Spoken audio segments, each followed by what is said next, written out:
Voilà les informations que nous avons retenues pour vous aujourd'hui. Tout de suite, on retrouve notre invité, c'est le dossier.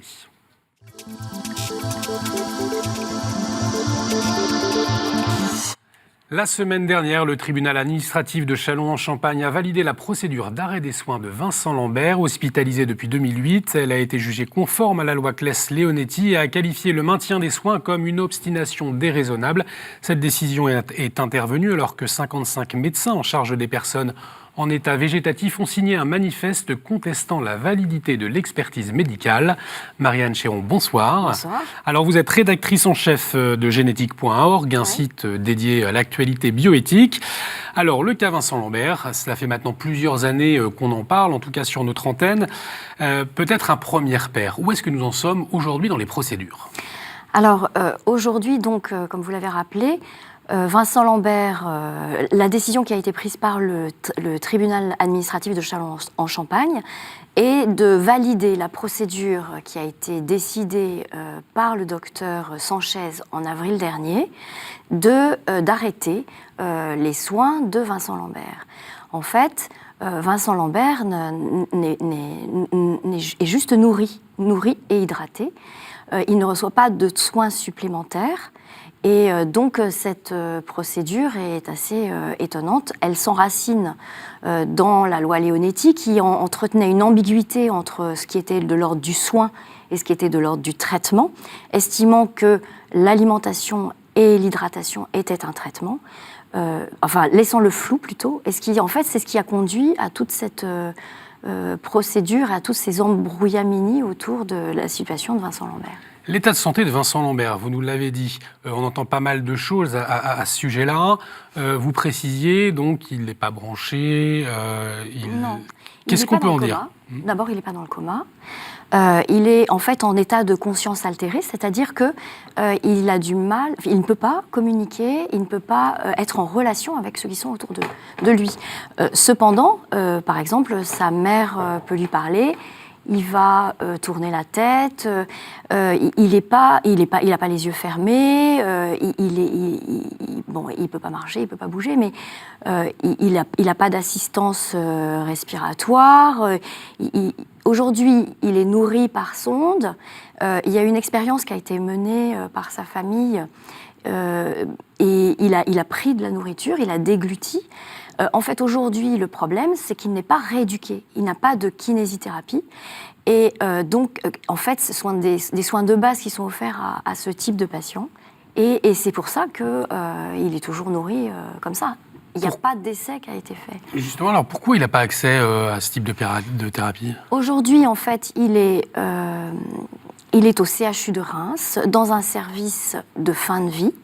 Il n'est pas dans un service pour patients dans sa situation.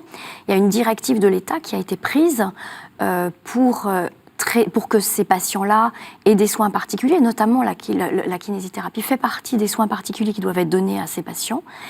Et en fait, il n'est pas dans un lieu adapté à sa santé, à sa situation médicale aujourd'hui. Il n'est pas du tout en fin de vie. Ça fait 10 ans. Son accident a eu lieu en 2008. Aujourd'hui, on est en 2018. Vincent Lambert a été victime d'une première procédure collégiale en 2013.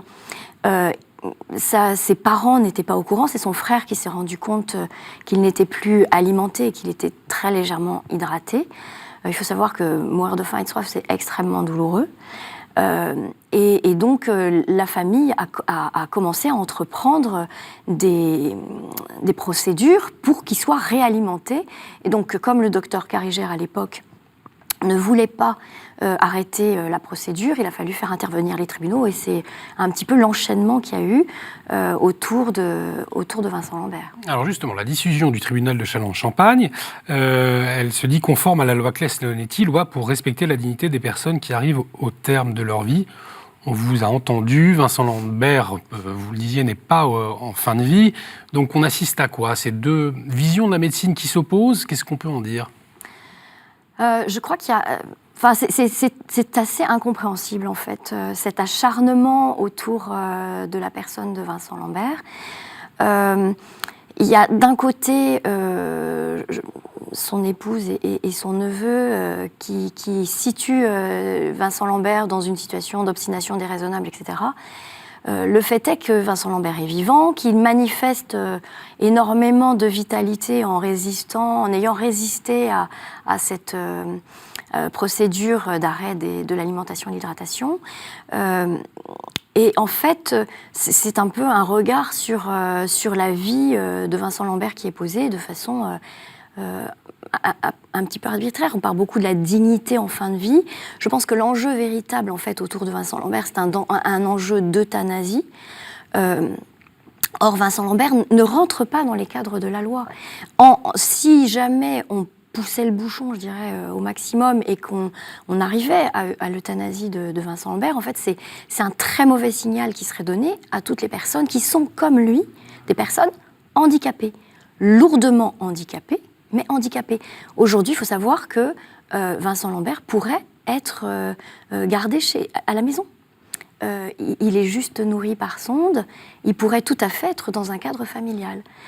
Les procédures juridiques empêchent en fait le transfert ou qu'il soit effectivement transféré dans un établissement ou même à la maison s'il y en avait la possibilité. Et ça, c'est très dommage parce qu'il n'est pas du tout pris en charge comme il devrait l'être. Hein. Alors vous le disiez, il y a plusieurs personnes, des milliers de personnes dans la même situation que Vincent Lambert. Comment est-ce qu'on peut expliquer finalement que lui ait fait un peu la une médiatique ? Ce qui me semble en fait, c'est que cette procédure collégiale qui a eu lieu à un moment a généré toute une suite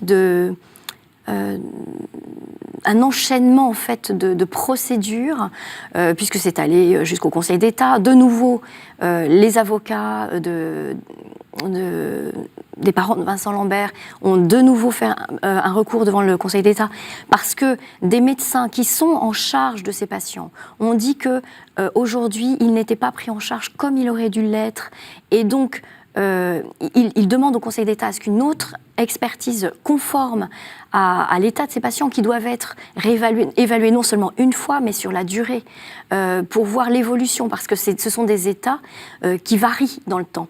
Et donc vous pouvez avoir un jour un patient qui va être plus léthargique, et puis stimuler un petit peu le lendemain beaucoup plus éveillé.